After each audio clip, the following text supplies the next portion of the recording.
Hey, how you doing? This is John and welcome to John's Logbox. Today we're going to look at Conan the Barbarian. This is number 4, 15 cents. All right, yeah, I'm in a new location today. I'm at work and I have a lunch hour, so I figured I'd take a video now because I'm working like 18 hours today. So I brought everything to do a video here. All right, so here we go. This is Conan the Barbarian. I did Conan the Barbarian number 1 a little while ago, and I didn't particularly like it. I thought the art was wonderful. I thought the story was lacking. But this one I really, really liked. So let's look at this. The Bug Bomb. What is this? This is a models. And here we go. This is the first page. Look at that. That's just glorious. All right, let's look at the indicia over here. Volume 1, number 4, 1971. Conan the Barbarian, The Tower of the Elephant. Now, this story was written by Robert Howard, the original creator of Conan, and adapted by Roy Thomas, and then the artist Barry Smith. Oh my God, Sal Buscema, inker, and Sam Rosenletter. This art is just glorious. Look at this. Just this setup, oh, just so neat. And then we have this guy bragging and yelling and screaming. This is a city where they call it a city of thieves. Everybody's thieves. That's like the main occupation. Everybody steals, robs. And this guy's a slaver. He's bragging about he picked the hottest chick. He's gonna sell her to some rich guy, and he's just bragging about how he can steal anything. He goes, "I'm so good, I should even steal from the Tower of the Elephant."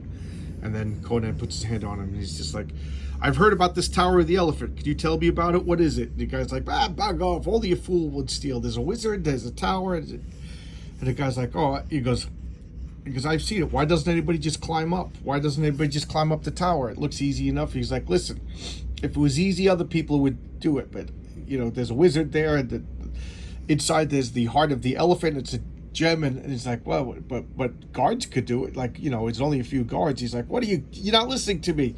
So now he's like, "There's always a way if you have courage." The guy's like, "Why do you say it? I don't have courage?"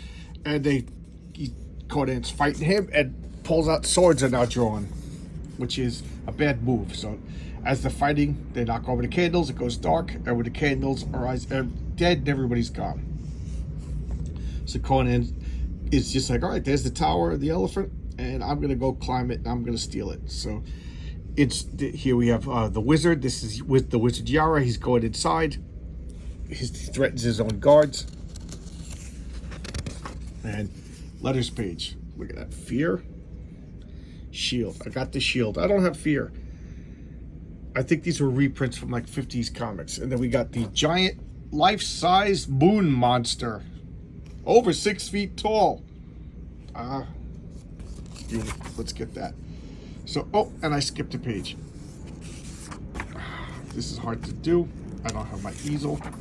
Okay, so he's watching the wizard go in, and the wizard's just he's not even touching the ground. He's just floating. So Conan's running around, and he just grabs onto over the wall, jumps in, and he turns around and yells. And what's going on? People are dead. He's like, "How'd this guy die? What's going on?" He pulls out a sword. Something's going on. And there's another guy. He's like, "Who are you?" He goes, "I am Taurus of Nimidi." It's like, and they both decided to rob this thing at the same exact moment. So, two thieves. He's like, "You know what? I like you. You could help. You could assist me steal." So now we got the moon monster. So they're like, "I planned to do this for a long time, and you just impulsively do this." The guy's just laughing. He's like, all right. Well, let's just go." And as they go to the courtyard, lions come out. Thor. Conan's like, what? The guy's like, "This is why you have to plan for this stuff." And he blows this powder that just kills the lions. He's like, "Oh, wow, look at that." And he's like, "Yeah, well, that's because I'm a master thief and I planned, and you're just an impulsive kid." Conan's supposed to be young at this point. So now they get to the tower itself, and it's just like fused gems. And Conan's like, "What? Hold. What do we got over here?" One of the lions didn't die. One of the lions is going to attack him, so Conan shows what he's good at. He kills the lion. The guy's like, "That's pretty good, This guy's clever, and Conan's brute strength. So like, all right, we better get out of here. So now they're climbing up, and they're looking at all the gems that are in the wall itself. He's like, and Conan's just pointing out, it's like, we could just steal this gem and then end our journey right here. Steal this. The other guy's like, no, we want the heart of the elephant.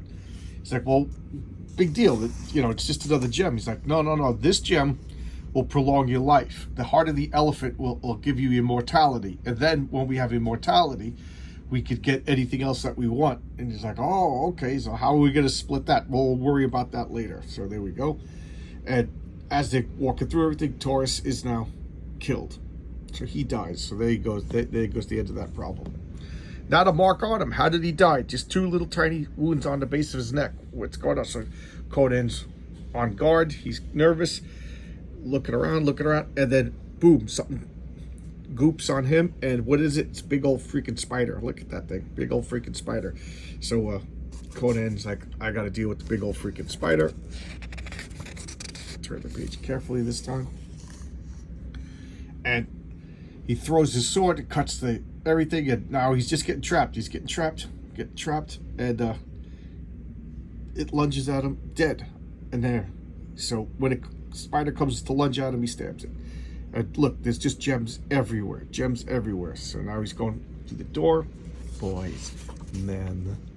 Okay? And opens the door, and this is when I decided I love this. I've only read 4 issues of Conan so far, and this is my favorite. So he opens the door, and look at this thing. Because then those eyes open. So here it is. He's like, what is? It's a living thing. He's like, who is there? Have you come to torment me again, Yara? Oh, Yag Kosha, is there never an end to your agony? He's like, I'm not. So now all of a sudden, look at this sequence. His eyes open up. It's just horrible. And Conan was like filled with revulsion and hatred, just normal human reaction to this horrible beast. He's like, but now it says its tears rolls down its eyes. He realizes it's blind and enchained, and Conan feels the revulsion is replaced by deeply felt pity. I'm not Yara. I'm only a thief. I will not harm you. Because come near that Yag Kosha may touch you. Because you are not of Yara's race of devils. The clean, lean fierceness of the wastelands marks you. Yes, feel my trunk, for I am neither god nor demon, but a flesh and bone creature like yourself. Because there is blood on your fingers. He's like, yes, I came with somebody else and he died in the garden. He goes, you have slain a man this night, and there's human death in the tower above. I feel all this, I know. Listen. And he starts telling his story. And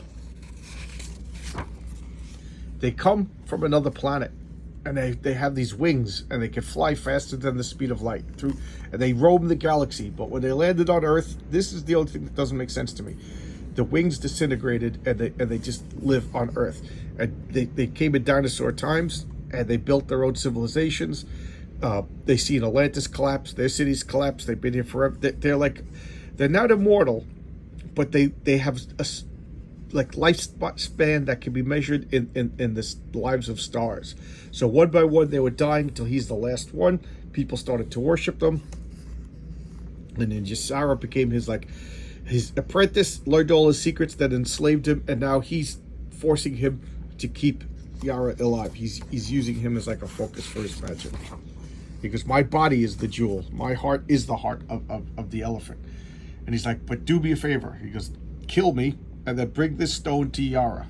He's like, I don't want to kill you. You didn't do me. He's like, no, I'm suffering. Just kill me. Just kill me. He goes, if you have any pity for me, kill me. And then give this stone. So Conan stabs. This guy dies, and he grabs the stone. And he's, hey, Yara, wake it up. He's like, what are you doing over here? He's like, what am I doing? We're looking at ads. That's what we're doing. The mysterious copper bracelet. Oh, now I want it. If it was just a copper bracelet, I wouldn't want it, but it's a mysterious copper bracelet. Now I want it. And he's like, wait, speak up. He's like, what it could be? He goes, you gotta escape me. I'm his master. And he goes, here, he gave you this globe. And whoop, all of a sudden he shrinks. As he's shrinking, he's pulled towards it, and he gets sucked into the globe.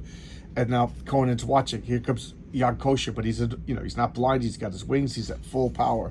And he's just beating the crap and getting revenge out of him. Just like eating them and torture. And then look at this. Conan's watching, and he's covered in the real blood because it's magic, and that's a cool effect. I love that panel. Conan's because he's covered with blood, but his hands are empty. He doesn't have any weapons. And then the stone just disintegrates. He gets out, and the whole tower of gems collapses, leaving billions of untold coinage of worth of gems for Conan. Here's the letter spade. This is another Barry Smith, not the same as the artist, so they're goofing on that. Tom Stinky. I'm tired of being skinny. Give me some of this juice. I don't want to be skinny no more. And finish high school at home. And do you have the art talent worth developing? So there you go. I freaking love this. I'm an H.P. Lovecraft freak. So to see this like cosmic horror, these aliens coming through space, that was right up my alley, mixed with Conan. And I know that Conan, what's his name? Robert Howard and H.P. Lovecraft, they used to write back and forth. I don't know if they've ever met. I don't know that, but I do know that they were friends, and they encouraged each other to use each other's ideas in their stories. So that's pretty cool. And now, like cosmic space flying aliens, it reminds me of like the Migu and from Lovecraft, and now it's in the Conan comic, because this was written by Howard, adapted by Roy Thomas. I read a few Conan stories. I didn't read that story, so that was new to me. That was a lot of fun. It took me by surprise. And in the first issue, Conan saw in the future so far that he saw space travel, and in this one there was space traveling aliens from the past. I love when like the sword and sorcery kind of gets mixed up with little science fiction. So that was pretty cool. And this art is just getting better and better. And the cover is a liar, because there's no sexy chick. There's no sexy chick in this. The only was the waitress who lit the candle and found everybody dead. And so there you go. I love this. I'm looking forward to the next Conan. It's getting better and better and better. The story's getting better, and the art started out great, but the art's getting even better. Now I can see why everybody loves these early Conans. All right, I'll see you tomorrow, guys. And I won't be here. I am at work in the shanty, and I'll see you tomorrow. Bye bye.